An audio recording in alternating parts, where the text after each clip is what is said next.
যদি আপনার ধর থেকে মাথা হঠাৎ করে আলাদা হয়ে যায়, আপনি কি বাঁচতে পারবেন? আরশোলা কিন্তু পারে।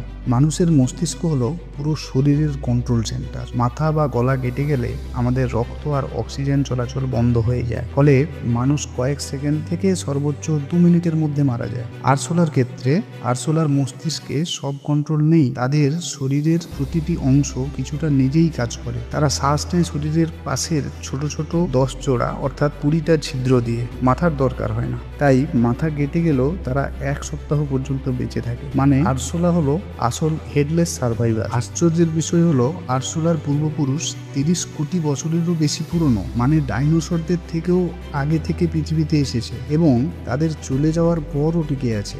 আর মজার বিষয় হলো তাদের প্রায় 4600 প্রজাতির মধ্যে 30টা প্রজাতি মাত্র মানুষের ঘরে ঢুকে সমস্যা করে। তবে চাইলে আপনিও সাবস্ক্রাইব করে ঢুকে যেতে পারেন আমাদের চ্যানেলে।